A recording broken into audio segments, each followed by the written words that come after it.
नमस्कार साथियों, वेदांत learning point में आप सभी का हार्दिक स्वागत एवं अभिनंदन है।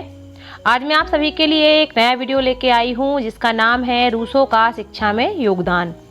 ये जो वीडियो है ये डीएलएड सेकेंड ईयर के सेकंड पेपर समाज शिक्षा और पाठ्यचर्या बोध के अंतर्गत है। ये बहुत ही ज़्यादा इम्पॉर्टेंट क्वेश्चन है। ये हमेशा पूछा जाता है कि रूसों का शिक्षा में योगदान बताइए। तो ये क्वेश्चन जो है आपका आ सकता है। हो सकता है कि ये 1 नंबर का पूछा जाए या 2 नंबर का। वैसे नॉर्मली ये 4 या 5 नंबर में पूछा जाता है। तो जिसने भी चैनल सब्सक्राइब ना किया हो वो सब्सक्राइब कर लें और यहाँ पे आपको फ्री ऑफ कॉस्ट नोट्स मिलते हैं, तो वीडियो लास्ट तक देखा करें। आइए शुरू करते हैं रूसों का शिक्षा में योगदान, contribution of Rousseau in education. Rousseau कौन थे जान लेते हैं थोड़ा सा। रूसो जो थे ये इनका जन्म जो है 28 जून 1912 में प्रोटेस्टेंट नामक शहर में जेनेवा के हुआ था और इनको एक प्रकृतिवादी दार्शनिक के रूप में भी जाना जाता है। और इन्होंने विज्ञान का नैतिकता पर प्रभाव ये निबंध पढ़ा था। उसके बाद इन्होंने मनुष्य की असमानता पर निबंध प्रस्तुत किया। उसके बाद ये प्रकृतिवादी दार्शनिक बन गए। ठीक है, इसके बाद इनको फ्रांस का जो है क्रांतिकारी भी कहा गया है और 1778 ईस्वी में इनकी फ्रांस में मृत्यु हो गई थी। इसके बाद देखते हैं कि इन्होंने शिक्षा में बहुत ज़्यादा योगदान दिया हुआ है। इनके जीवन के बारे में और हम आपको अगले वीडियो में बता देंगे विस्तार से। रूसों का शिक्षा में योगदान निम्न प्रकार है। देखिए कैसे है कि सबसे पहला पॉइंट है आपका कि रूसों ने बाल केंद्रित शिक्षा को महत्व दिया।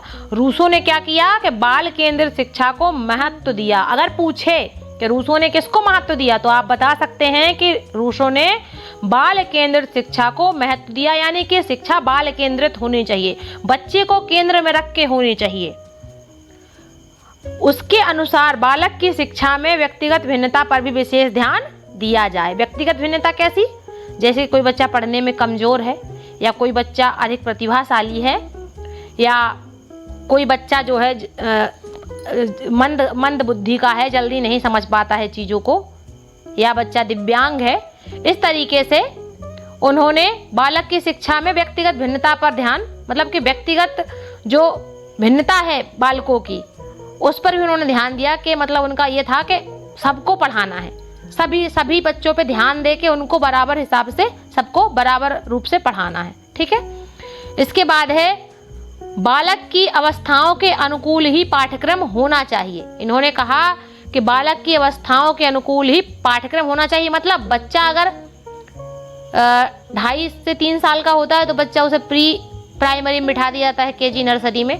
उसके बाद वो बाल्यावस्था में होता है, शैशवावस्था में होता है, फिर बाल्यावस्था में आता है, किशोरावस्था में आता है।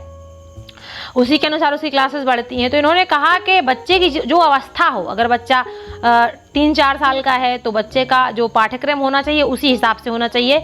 अगर बच्चा 6-7 साल का है, मतलब बच्चे की जैसी अवस्था हो उस हिसाब से उसका पाठ्यक्रम का मतलब जो पढ़ाई कर रहा है वो पाठ्यक्रम होता है। पाठ्यक्रम होना चाहिए अनुकूल, मतलब जो कि वो आसानी से समझ सके वैसा होना चाहिए। ठीक है, अगला क्या है देखिए। रूसो ने शिक्षा में मनोवैज्ञानिक, सामाजिक तथा वैज्ञानिक प्रवृत्तियों को जन्म दिया।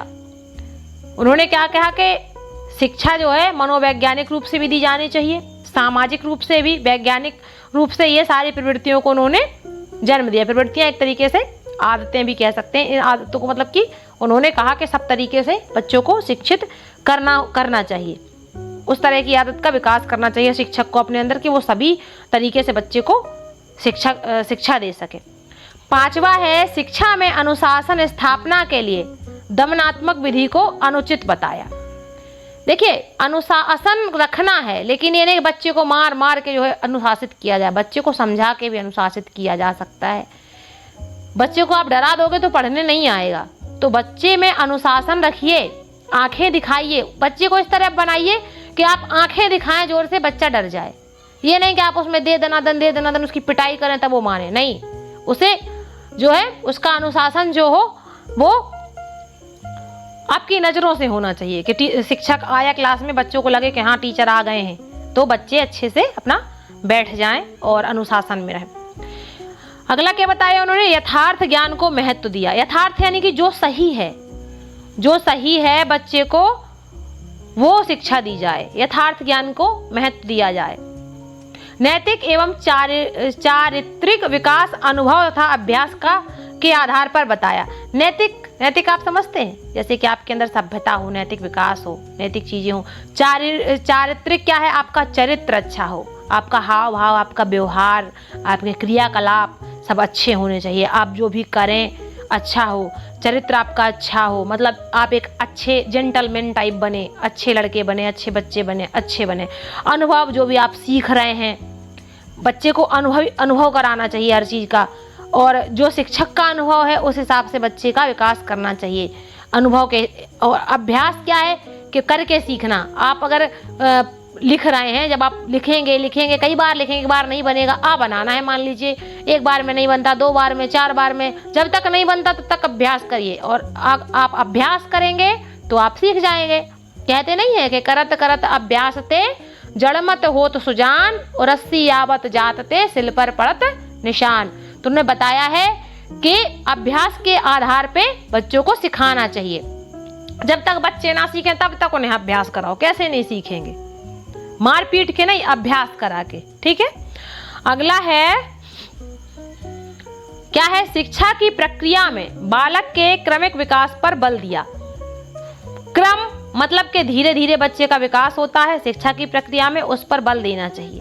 देखना चाहिए बच्चे को, पहले जो है आपने अल्फाबेट सिखाया, वर्णमाला पहले सिखाई बच्चे को, फिर मात्राएं बच्चे को सिखाई। इस तरीके से धीरे धीरे बच्चे को सिखाएं, बच्चे का धीरे धीरे विकास करें, बच्चे को धीरे धीरे विकास की ओर अग्रसर करें, है ना। स्त्री शिक्षा के लिए केवल शारीरिक विकास तथा व्यवहारिक ज्ञान ही उचित बताया, उन्हें शिक्षा न दी जाए। अब देखिए, ये थोड़ा सा अपवाद कह सकते हैं इसे। स्त्री शिक्षा के लिए उन्हें केवल शारीरिक विकास तथा व्यवहारिक ज्ञान ही, उन्होंने कहा इतनी शिक्षा उसे दी जाए कि वो अपना शारीरिक विकास कर सके, व्यवहारिक ज्ञान उसे हो कि जो व्यवहार है आपका, किस तरीके से रहना चाहिए, क्या करना चाहिए, इतनी ही शिक्षा दी जाए, अधिक शिक्षा उनको ना दी जाए। तो ये बात थोड़ा सा गलत है, स्त्री शिक्षा तो देनी ही चाहिए। अगर ये कहा जाए, अगर क्वेश्चन आ जाए कि स्त्री शिक्षा के लिए उन्होंने क्या कहा, तो आप लिख सकते हैं रूसो ने क्या कहा। तो स्त्री शिक्षा के लिए रूसो ने शारीरिक विकास तथा व्यवहारिक ज्ञान ही उचित बताया, और औरतों को अधिक शिक्षा ना दी जाए, ऐसा किसने कहा है, रूसो ने कहा है। ठीक है।